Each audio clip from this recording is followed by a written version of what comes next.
It's Waxing Lyrical, baby. Hello, Waxers, and welcome to Waxing Lyrical with Mains and Dutch. I'm your host, Mains, and my colleague in the danger zone in Rainford, to Mr. Neil Dutton. How are we, Neil? Wondering how long it will be before I have to, take some snaps at wide receiver for the Eagles, personally. I know you're not trying to garner sympathy for the Philadelphia Eagles when we know a litany of teams who dream of a roster such as theirs. Well, yeah, but, I'd rather these people were injured many days before a game rather than two of them getting injured in pre-game and one of them getting injured during the game. Are they the guys that I'm just to double check on the concept, because are they the guys who are supposed to tackle Julio Jones or no? Are they different guys? No, they're different guys. They're the ones who, if you were throwing a ball to a wide open receiver who then had 60 yards in front of him, would catch it and run 60 yards. Okay, but he didn't catch it, or did he dropped it? Dropped would be polite. Yeah, this is you got in near it. This is Mains and Dut's version of ESPN Prime Time, as we talk through the Eagles' loss to the Falcons on Sunday night. Yeah, but you got beat by Atlanta. Boo hoo! For the second consecutive week, my team got its pants pulled down by teams they hate. So, screw you. How about that?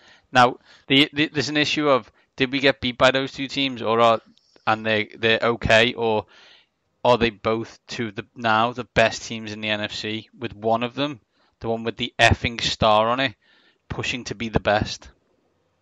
Yeah, but I say they've beat the Giants and Washington. I know. I watched one of them. It was great.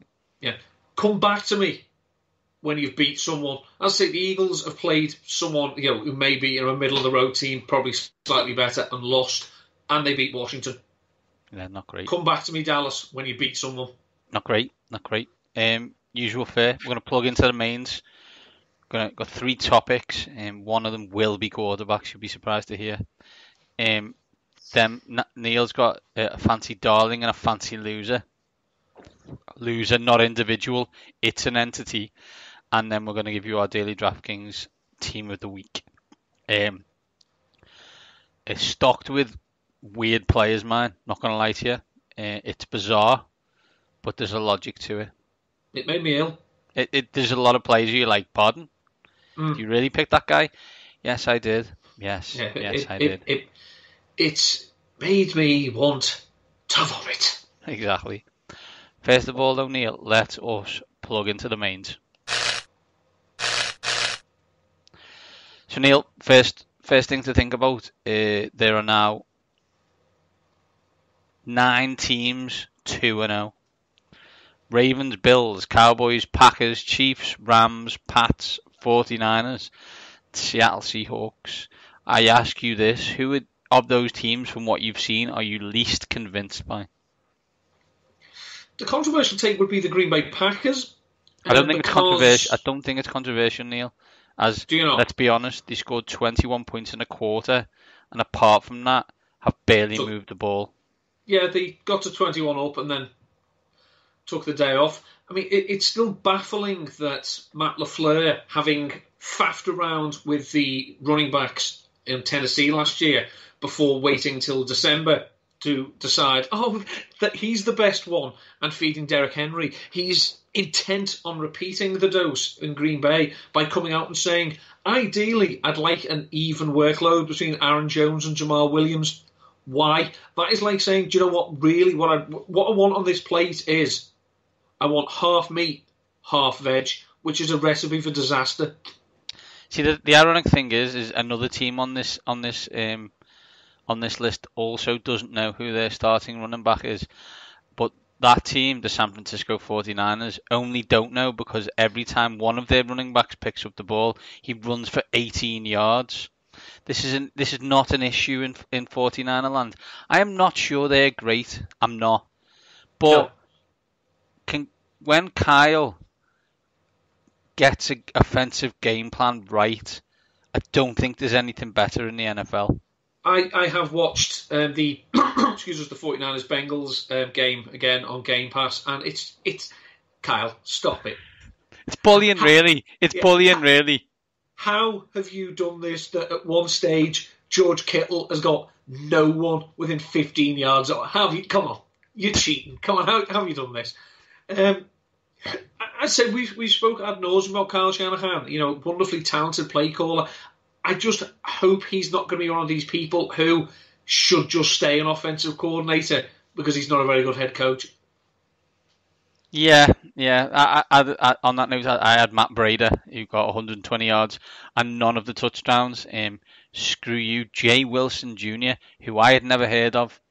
Yeah, that was ever so slightly tilting. I don't even think I would have been bothered if it was Mostert. I don't even know how you say it, and I don't think any of the commentators do either. But no, you went to a completely different guy who I definitely hadn't heard of.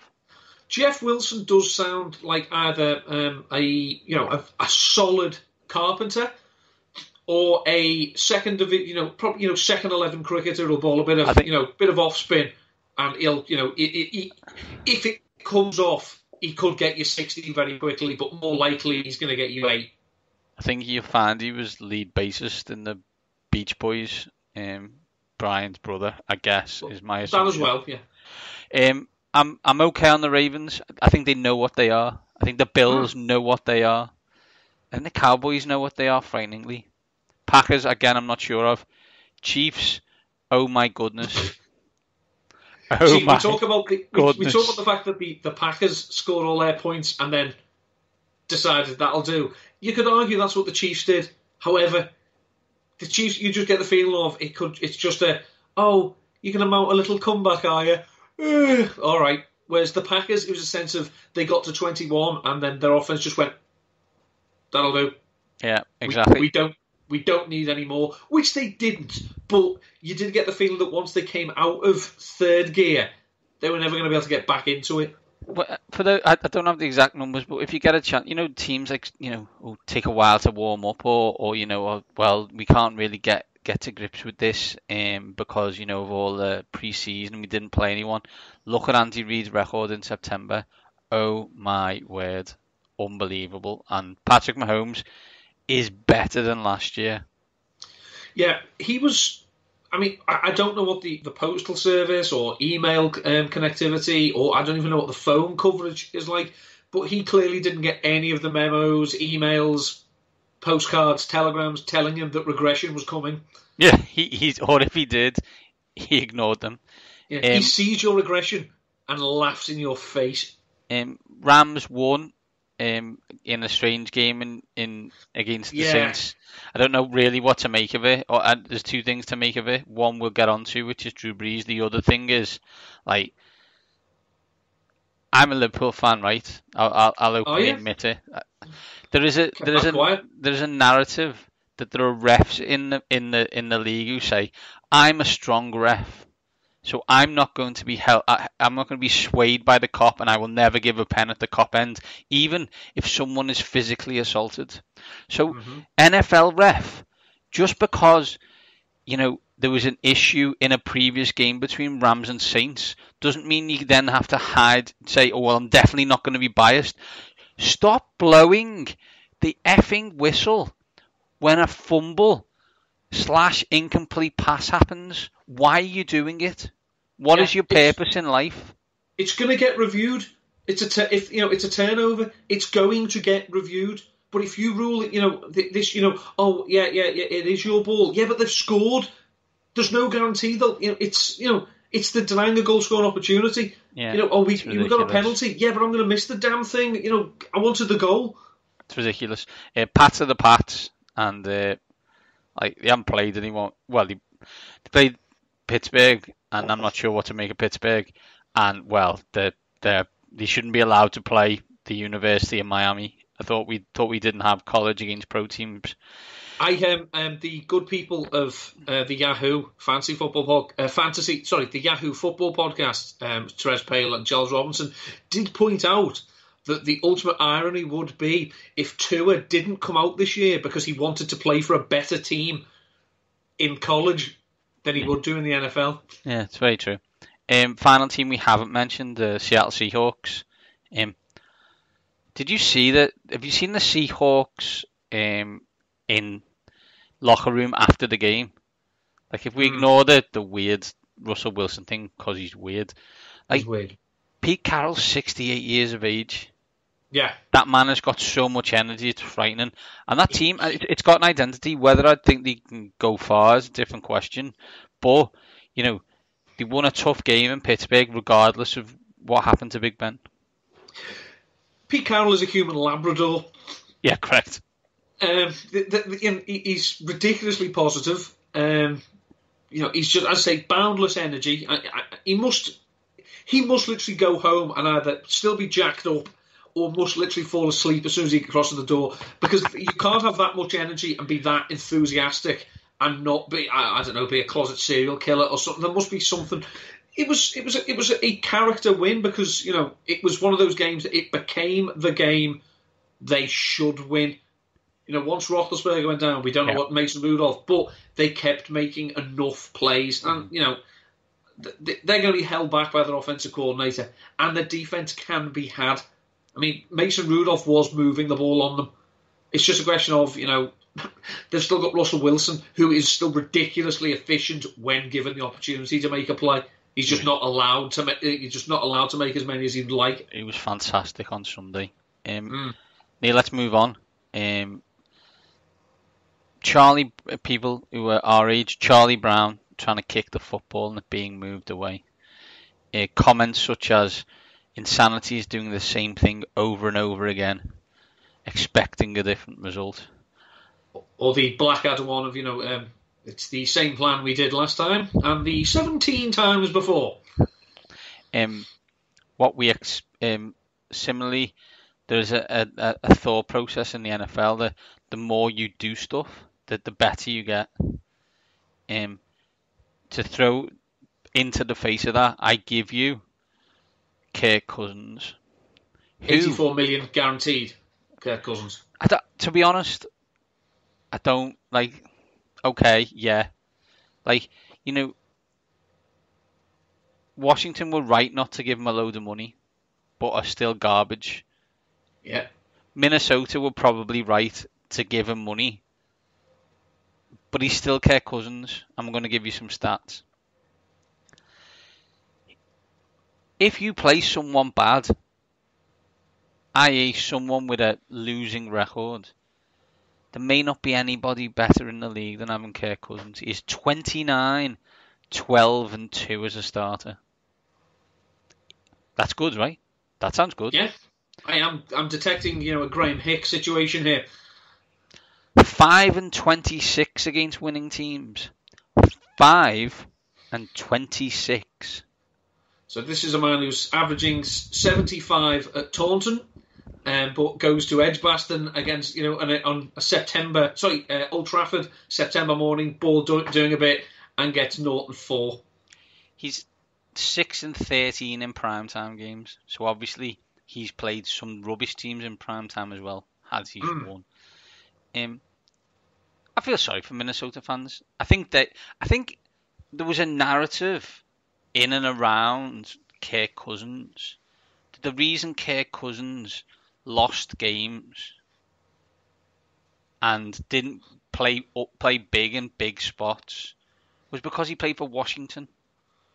And to be fair, it's a perfectly valid thought process to me. Mm-hmm. However, it's not strictly accurate, as the reason Kirk Cousins is rubbish in big games is because he's rubbish in big games. Yeah. That throw he threw against Green Bay towards the end of the game, where he just threw it into the end zone for the guy to catch, for me, is a sackable offence. This isn't a rookie. This isn't someone who's just started playing quarterback in the NFL and brain was scrambled. He's been doing this for 6 years. And that was what he thought was the right thing to do. I don't care if he's on $84 million. He should be immediately sent to the bench. Yeah. Like you would do with a dog. Just smack him on the nose. Go and sit in the corner until you figure out what you've done. Yeah, I mean, you just look from great quarterbacks that we both are.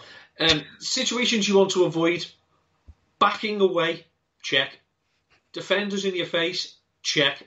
Lobbing it in the area of one man in a sea of defenders, check. What do you do? Do I throw it away? Do I take the sack? No, I'll just throw it. Brilliant. Thanks for that, Kurt.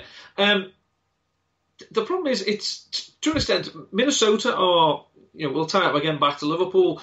The mid to late 1990s, Liverpool were always this player away. Yeah. It was always a centre half. No, that's a holding midfield player. Or it's a left back. Or we actually need another striker now. Goalie.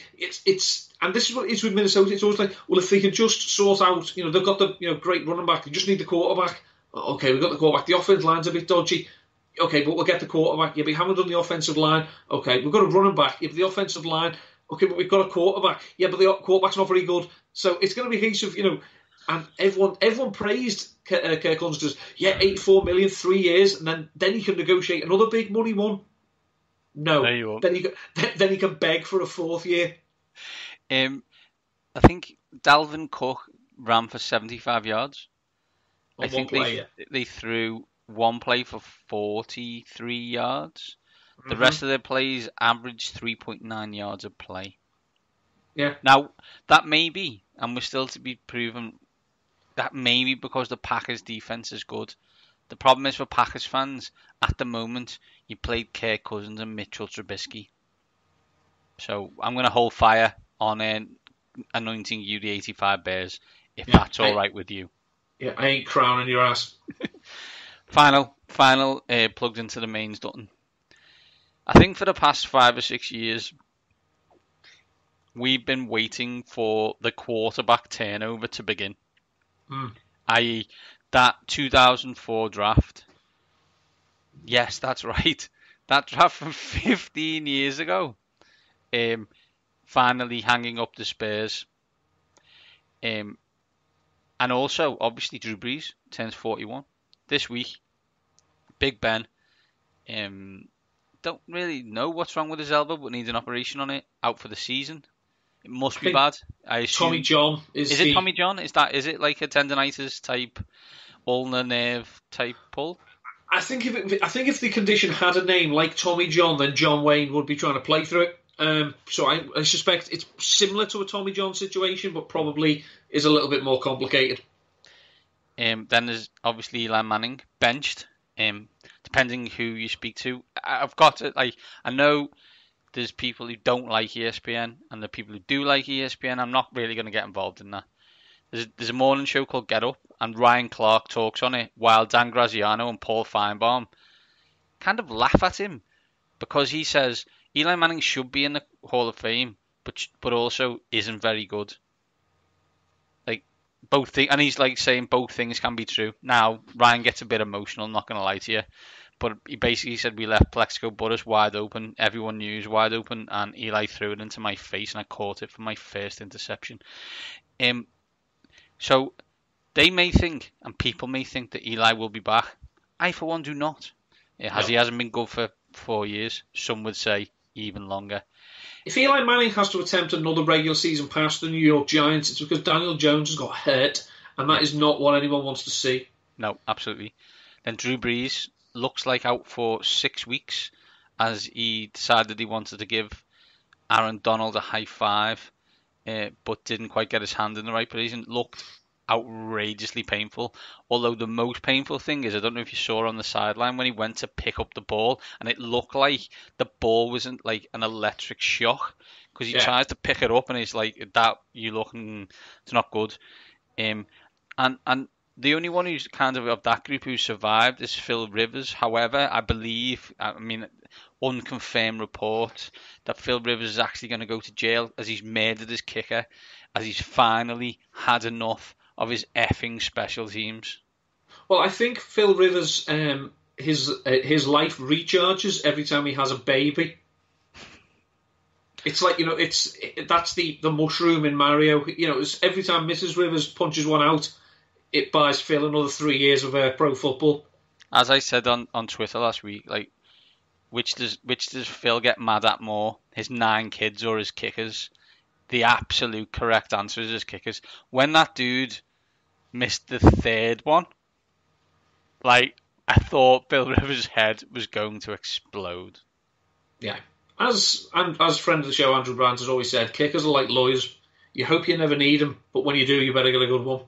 And Phil has not been blessed with a long list of reliable kickers, or even consistent. I mean, if you can say, as I always say, if you're consistent, but you're consistently bad, at least you're consistent. People know what to expect. If you're going to nail them from 60 yards one week and then miss 28-yard chip shots the week after, you're helping no one, not least the 15-year veteran who's running out of time. Week 1 of the 2020 season, Neil, Big Ben, Eli, Breeze and Rivers, how many start? I think they all start except Eli, because I can't see Eli playing anywhere else. I can't see him getting that job back. Rivers isn't going anywhere. As I say, he's going to keep punching out the kids and keep punching out the career. Breeze will be back, I assume. Peyton signed a new deal. He's going to want to keep Breeze around for a while. I'm just wondering, has Tom Brady ever started a weekend that did not include, that elsewhere in the league did not include a Manning, Roethlisberger or Breeze? I can't imagine he would have done. I don't think he would have done, no. Because we talk about this generation of quarterbacks that won't piss off. We'll just skate over Tom Brady. Because Dorian Gray doesn't count. Like, he has got fitter, faster, and has more hair.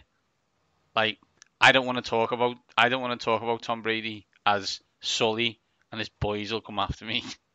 Yeah, Tom Brady. As I say, the annoying thing is, well, you know how when he was first started, and he was this teen idol, and he looked, David Beckham just looked a bit bratty, and people say he's got better with age. The same thing's going for TB12, isn't it? Let's be honest. It is, Neil. That is it for Plugged Into the Mains. Let's dive straight into fantasy, Neil. As always, let's start with who we believe is going to be an absolute peach this week in the fancy darling. Hello, darling. Well, fancy darling is your tight end one, Mr. Mark Andrews. Leads all tight ends in fantasy points. He's the first Ravens tight end ever to have back-to-back 100-yard games. He's scored 50 fantasy points through 2 weeks of the season, which is the most by a Ravens tight end of all time. Now, I say, Lamar Jackson, last week went to more dual threat. He was still passing, but he was running as well. Marquise Brown showed up big, but the most reliable target was still Mark Andrews. Now, the Chiefs are not great on defence, as we know, and you go back to last season and you go to this season, they have a problem covering tight ends. So if we assume this one's going to be a shootout, it's a fair, it's not a controversial opinion, Mark Andrews is going to absolutely ball out again. So I know it's not going to help many people unless you picked up Andrews, because trust me, he's long gone. Yeah, long gone. But this is one of those that there are still some people I know who've got him who are thinking, oh, but should I play? No. If you have Mark Andrews, you have your tight end. It's like people still asking questions. If I've got Lamar, do I start? No. If you've got Lamar, end the conversation there. I don't know. You don't start Lamar Jackson. I've started my first 2 weeks in the Dynasty League. Hasn't really done me that great. But there you go. Yeah. Stupid Odell Beckham and his stupid one-handed stupid catches. Obviously, there's a lot to choose from, but we're actually gonna do a team for Fantasy Loser this week.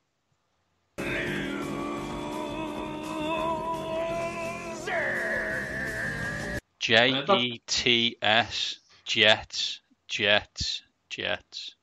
Or, as the acronym actually stands for, just end the season. Their offense went to the toilet. I mean, there was some hope that maybe Trevor Siemian could keep them afloat, but he's gone now.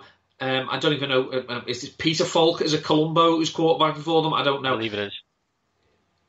They're terrible. The offensive genius, Adam Gase, had little faith in him anyway. They were running the Wildcat against Cleveland.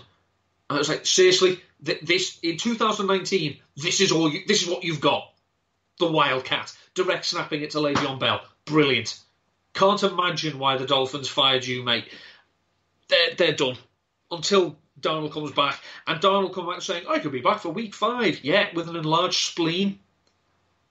Personally, I'd rather my quarterback wasn't exposed to hits with an enlarged spleen. So Robbie Anderson, forget about it. Demaryius Thomas, dead duck. Le'Veon Bell, volume maybe, but I just see the Patriots going to do to the Jets exactly what they did to the Dolphins. It's as Rich Eisen said, one team is tanking deliberately, another one is tanking accidentally. And unfortunately, the Patriots are going to take the pair of them to the back of the tool shed. So the thing is that the Jets could actually get in the way of Miami's tanking session by being worse. What spectacular games those two meetings are going to be. Well, that's what Rich Eisen said on the Around the NFL podcast. He said that literally, given how much animosity there still is between the Jets and the Dolphins, even though this is not a significant rivalry anymore, you know, the fake spike game, for example, things like that, you know, this still rankles with the Jets. So what they need to do now is tank even worse. And just basically say, because we all know, that Dolphins want to get the number 1 pick to get Tua. But if they lose the head-to-head, or they win the head-to-head against the Jets, then the Jets have the number 1 pick. And do you think the Jets would trade anything? Literally, even it would be, look, we'll give you the whole draft for Tua. No. No, the question is who do they deal with, I guess, at that point. Neil asked the question, text this week, are the Jets cursed? And I suggested the only thing they were cursed by is really bad decision-making. Well, I don't think it was a decision to get Mono. No, but what I'm saying is they hired the coach. Yeah. They allowed him to be in charge. You know, they've been rubbish in the past. Not the Darnold situation, but they've been rubbish in the past because they make bad decisions consistently. That's why bad teams are bad. The league is designed for everyone to go 8-8. Yeah. So if your team doesn't consistently go 8-8, that means you're either really good at your job, i.e. the New England Patriots of this world, or you're really bad at your job, the Washington Redskins of this world. You're supposed to be middling. If you're one way or the other, that's a you problem, nobody else. A little word of warning though, Greg Williams, keep slagging off teams' best offensive players and then playing your safety 30 yards off them. It's ridiculous, Neil. Just absolutely ridiculous. And this idea that, you know, him coming out and saying, you know, I don't coach dirty, when there is federal lawsuits regarding the fact that you did.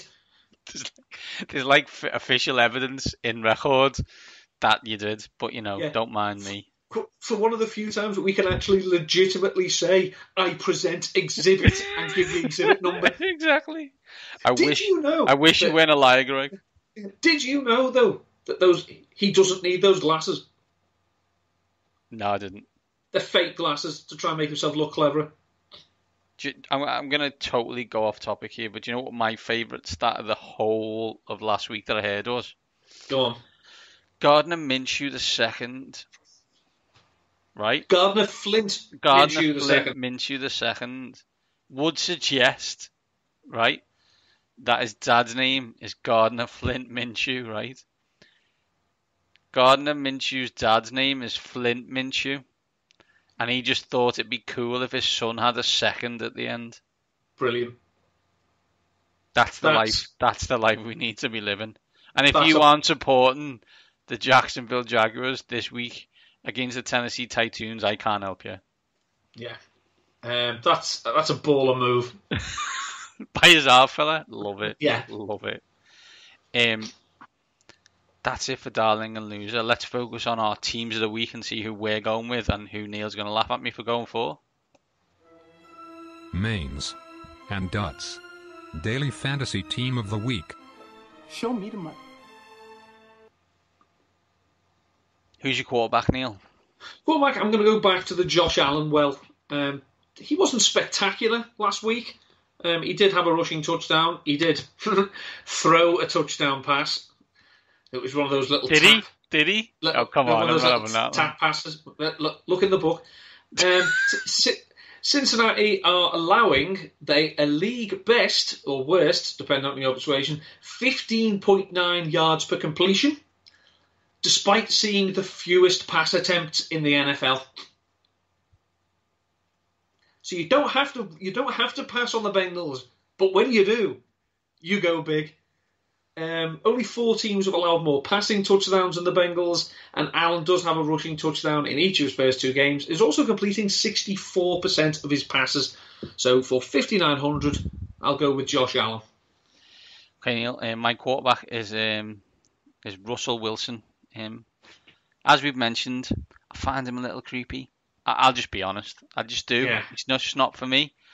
But he's a wonderful quarterback, and I think highly underrated in the NFL. When you talk about the main guys, a lot of people forget to mention him. Thought he was great last week against Pittsburgh. Moved the offense really well. 6,300. He's playing the Saints, and I think what we probably realise based on last week is Teddy Bridgewater isn't as good as Drew Brees. I think that's fair. He might be better than he was last week because he's had a week to prepare. However, I think Wilson will get a lot of possessions this week, as there could be a few more 3-and-outs in New Orleans than there usually is. So I'm taking Russell Wilson. He's 6,300. Who's your running back 1, Neil? Another returning for a second week, Ezekiel Elliott, 8,900. Dallas are playing the Miami Dolphins. And your running back is? It's not Ezekiel Elliott. Right, now I want to caveat why I don't think it's Ezekiel Elliott, because I think Ezekiel Elliott is the logical choice of most expensive person you have this week. I think it's logical. The issue I've got is snap count and how bad Miami are. That they don't need Ezekiel Elliott to play this week. They have not played him a lot the first couple of weeks. Actually, their best drive last week against Washington to kind of get them moving, Zeke was holding his helmet on the sideline. So I understand why he's 8,900, because there's a high possibility he gets 20 rushes for 200 yards and 3 touchdowns. But there's also a chance he's 10 for 80 and a score and then doesn't play the second half. There's that likelihood, yeah. So I've gone, running my RB1 is Christian McCaffrey. 8,700. No Cam Newton and Kyle Allen as the quarterback. My question to you is, over under 70 touches for Christian McCaffrey this week. If another Panthers player touches the ball, I want answers. I want Norval's head in a bag. See, so like this is where this becomes like not best players. That's where it's who's going to get the most touches. And I'd be stunned if anybody in the league touches the ball as many times as Christian McCaffrey this week. Like, I'd just be amazed by it. He actually had the worst fantasy game of his career in a game in which he's played more than 10 snaps last week. So just think, so 7.6 PPR points. The only time he's got worse was in week 17 last year, when he hardly played. So he is expected to bounce back. This game could be a sneaky shootout because both teams run a lot of plays. They do. When Arizona were okay against Baltimore, like if they move the ball. Why is Air Raid Cliff Kingsbury become Jay Gruden in the red zone? What's that about? 3 20-yard touchdowns. It's like the first field goal. Sorry, like the first time it's happened since 1970 or something. Friend Denny Carter would say to own the libs. Yeah, probably.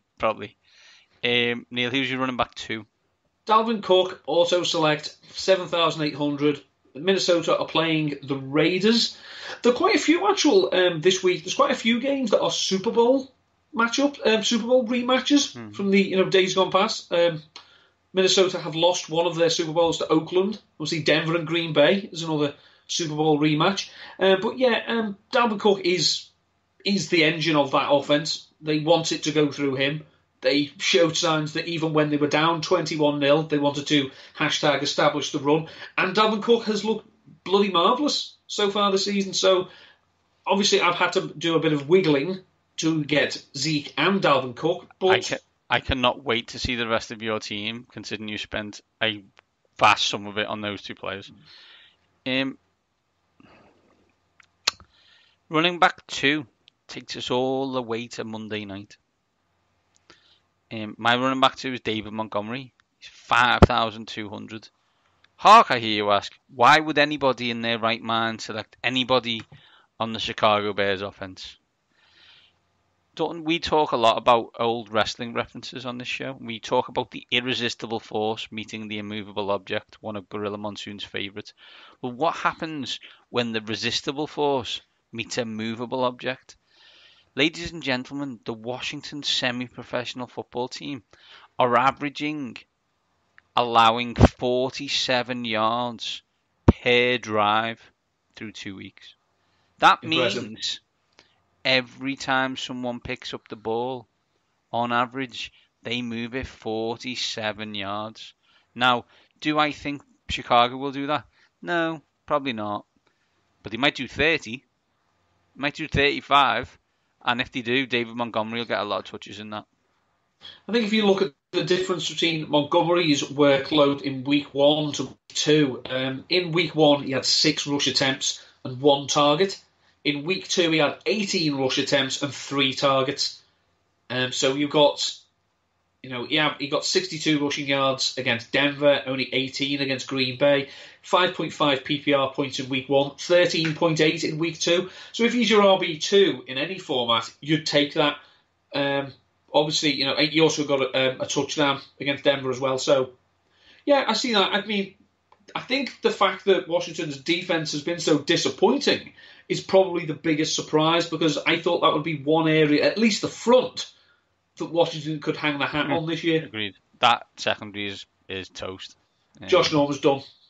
Yeah, I don't think he ever should have got that money anyway. Wasn't that cornerback? We paid him. You do that. Teams do that. And when I say teams, I mean teams like Washington. Yeah, bad teams do that all the time. I think I could run by him. Well, yeah, I'd like to see it. That would be fun.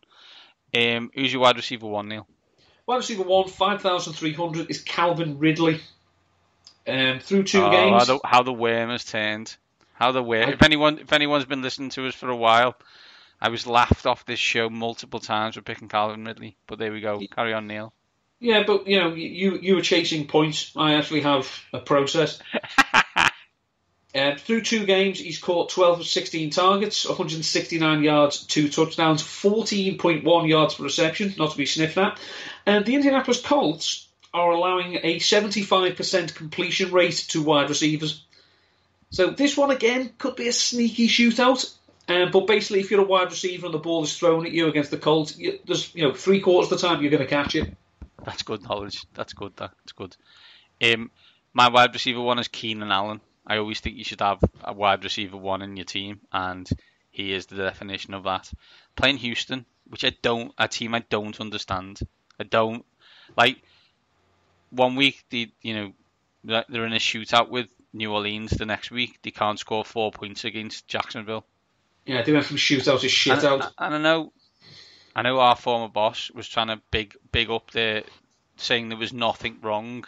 If you've seen his Twitter feed this today, Neil, I tend to disagree with him, as there must be something wrong, as the guy keeps on getting hit all the time.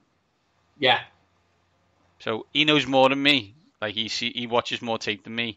I'm just know that the dude who's trying to throw the ball keeps on getting hit by the big dudes who are trying to hit him, and that's not supposed to happen. Doesn't happen to TB12. Do you know what I mean? No. Just saying. Who's your wide receiver 2, Neil? Wide receiver 2 is Christian Kirk, 5,000, playing Arizona against Carolina. Again, sneaky shootout. Kirk has 20 targets through 2 games. He's caught 10 of them for 146 yards. He's seeing 22% of the targets. Now, we know that 22% of the targets in most offenses is quite good. It's fairly middling for Arizona, because obviously they play that many wide receivers and they pass the ball that often. But Carolina, it's just one of those situations that I think Kirk is going to get the volume because, as I say, both these teams run an inordinate number of plays, and Kirk he did really well against Baltimore, and Baltimore's a much better defense, I think, than Carolina at the moment. So, as a wide receiver 2, I'll take him. My wide receiver 2 is Michael Hardman, Kansas City Chiefs. I just think every time you play this game, you probably should try and pick someone on the Chiefs. I don't with Tyreek Hill gone. I do think it's kind of a 1 week you're going to get it wrong, and I think you just have to accept that's the case. I don't see it being Robinson again like it was last week, so I've gone for Hardman, because he's the Tyreek Hill replacement. I don't know if that's the correct terminology, but that's what I'm going to go with. And as you said, sneaky possibility of a shootout, Baltimore, Kansas City. Patrick Mahomes has tied the second longest streak of games with multiple touchdown passes. His record currently stands at 13. The record is 15. So Baltimore, allowed 349 passing yards last week, but didn't allow a touchdown. So it's not going to be easy. But it's as you say, you can't seriously suggest sitting any Chiefs pass catcher this week, even against Baltimore. Nope. Wide receiver 3, Neil. Wide receiver 3, and now I wrote this week in the wide receiver target report for RotoViz, the 3 wide receivers who have the highest fantasy points per reception over expectation. So the most efficient fantasy wide receivers are John Ross, Sammy Watkins, and Emmanuel Sanders. One of these is coming off an Achilles tear.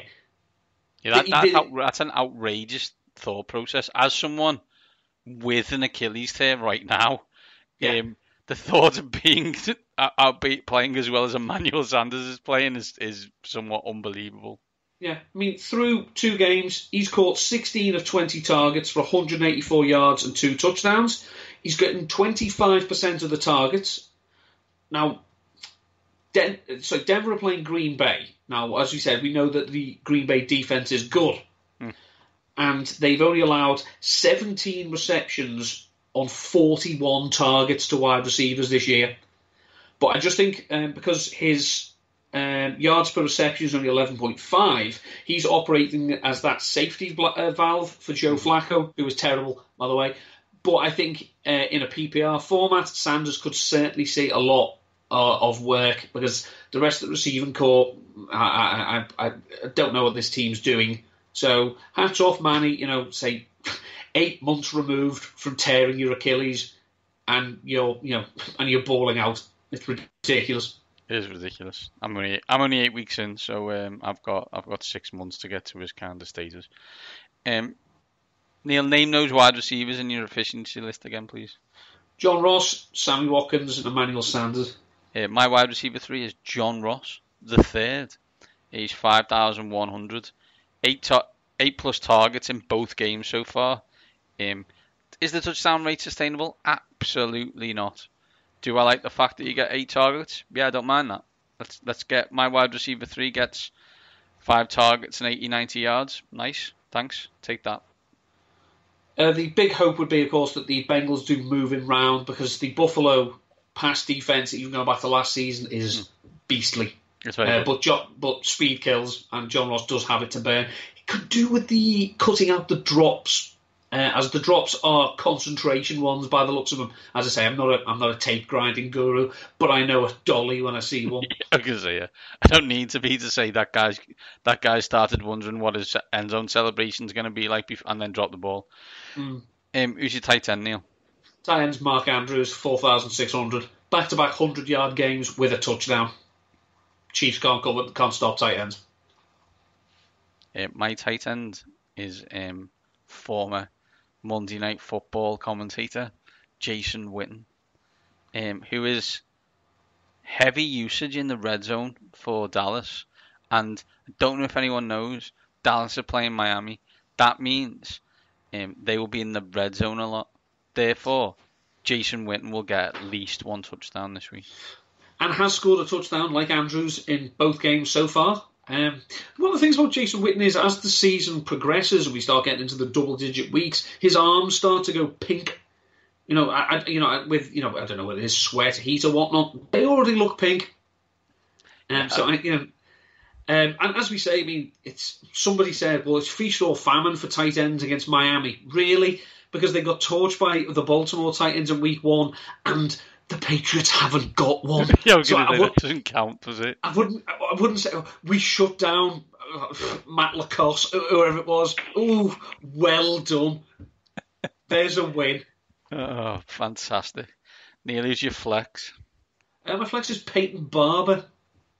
Because Bruce Arians has come out and said that the Tampa Bay Buccaneers are a running team. And as I say, I'm a 12-stone vegetarian. Bruce Arians, by the way, seems to have, in his year away, seems to have developed the John Fox book of cliches. About the why is O.J. Howard not getting targeted? Oh, well, coverage dictates our targets. No, that's bollocks. That's what cowards say. Do you know why he's not picking him?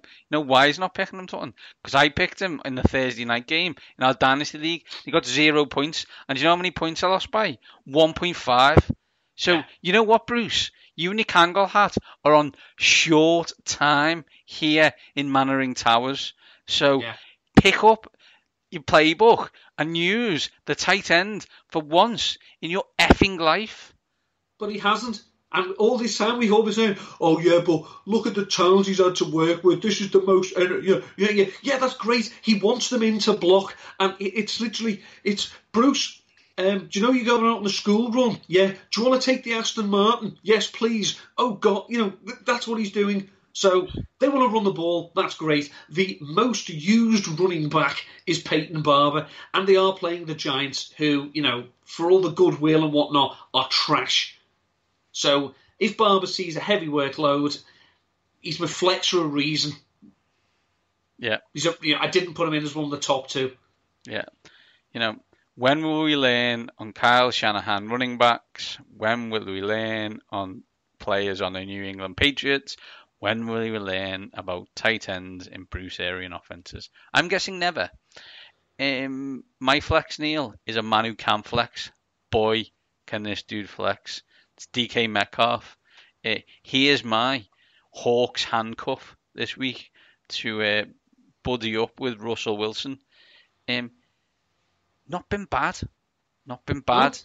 Actually, if there was anyone in that draft, that the draft noise that you get from, February to May or whatever it is, it went up and down more. I don't know who it was. First of all, no one thought he was any good. Then everyone thought he was amazing. Then he wasn't good again. Then Seattle picked him, and then he looked good again. Then he was rubbish. But he's been okay, and they've been willing to throw to him. And you can't throw to Tyler Lockett in the slot every single play. So therefore, DK Metcalf gets in my team is 4,700. As Josh Norris has pointed out, and Josh has been consistent on this throughout the whole draft process as well, when Metcalf was he Ole Miss? Yes. Yeah. When he was at Ole Miss, he played on the left side and ran 2 or 3 routes very well. So the Seahawks, in a rare moment of offensive clarity, have stuck him on the left side of the formation and asked him to run 3 routes. And it seems to be working. I say he ran more routes in week 2 than he did in week 1. He caught a very nice touchdown against the Steelers as well. He's a freak. And, if you let him get past you, you're not catching him. Just don't expect him to move. Put it this way, I would back myself in lateral moves against DK Metcalf. Let's go back to soccer again, Neil. This is the Ian Robin school of wide receivers, right? Ian Robin had one move. He's on the right wing. He comes at you. He cuts onto his left foot and he hits it as hard as he can, and it goes it. And do you know what? He scored over 100 goals. So he was all right. Yeah. Who's your defence and special teams, Neil? Tampa Bay Buccaneers, 2,900. They're not a shutdown unit. They've been pleasantly surprising. Obviously, they played a listless Jimmy Garoppolo and a broken listing Cam Newton. Broken Cam Newton. Cam Newton. But they're playing a rookie quarterback. Daniel Jones. I refuse to use that nickname because it's Danny shit. Dimes. Yeah, I actually quite like it. He sounds like one of those characters that Henry Hill was talking about as he walked through the nightclub in Goodfellas. You know, he's got sticks. There's Jimmy two times. Oh, there's Danny Dimes. No, I'm not using it. I think obviously he'll be an upgrade on Eli Manning because he offers some mobility. Who doesn't? But I think Todd Bowles is a decent enough defensive coordinator. I think they'll throw something at him to confuse him. And this is still a woefully undermanned Giants offense. I picked the Dallas Cowboys as they're good on defense, and they're playing the Miami Dolphins. This is another. There's not really much else to say. And this is another Super Bowl rematch. Yeah, super awesome. Neil, let's recap. Who's your quarterback? Josh Allen. Running back 1. Oh, sorry, Ezekiel Elliott. I've got Christian McCaffrey. Running back 2. Dalvin Cook. I've got David Montgomery, wide receiver 1. Calvin Ridley. Got Keenan Allen, wide receiver 2. I've got Christian Kirk, and I just realised that when you look on the DraftKings screen, it says C Kirk, so it just makes me think Captain Kirk, and that makes me feel good and sad. Mine's Mikael Hardman. That says M Hardman, and that's his name. Wide receiver 3. Emmanuel Sanders. I've got John Ross, third. Who's your tight end? Mark Andrews. I've got Monday Night Football, Jason Witten. Flex. Peyton Barber. I've got a DK Metcalf, and defense and special teams. The Tampa Bay Buccaneers. I've got the Dallas Cowboys. Neil, you briefly mentioned articles, but where can people catch you for the rest of this week? Breaking news as well. The Dolphins will be starting Josh Rosen. Get excited. I'm glad that... I want him to be good. I was going to say, I'm glad I've got the Dallas Cowboys. I actually want Josh Rosen to be good. I do. But he's not set up. He's been set up to fail now twice. Yeah. And in theory now, he may never get another chance as a starting quarterback. So I don't really know what you want to do. Career backup's his best bet now. My work this week, I've written my 5 stats to know from last week. Some interesting ones there, especially about Patrick Mahomes, who I can't write about every week, but I probably could. There's my wide receiver usage report for Rotoviz, and there's my tight end streamers. I should just point out that one of us is picking one of them in our team of the week. And I know that's me because the front page is a picture of Monday Night Football, Jason Witten. Yeah, God, I felt dirty writing that. I thought you did. I will also have a start sits for Baltimore Ravens on Ravens Wire. That'll probably be out nearer to kickoff. But yeah, follow me on Twitter at endupton13 for all manner of rubbish. I am at Mainsy7 this week at thetouchdown.co.uk. It's week 3 and I'm striving for perfection. Last week 2-0-1, a classic push in that fantastic Bears Broncos game. By fantastic I mean horrific. Made up with myself for having the cojones to pick the Colts at the Titans for all those overreaction weirdos who thought the Titans were going to be amazing. And also having the massive cojones to write an article on Wednesday and get the Browns at 2.5. And then within 24 hours, QB's got mono and we won by 20 points. So do you know what? Change the number whatever you want. I don't care. Week 3, the games I am picking this week are Raiders at Vikings, Saints at Seahawks, and Steelers at 49ers. Go to thetouchdown.co.uk to find out what I've done. Neil, it's been 55 minutes, but it's been 55 minutes of joy. But it's time to go. These top guys are out.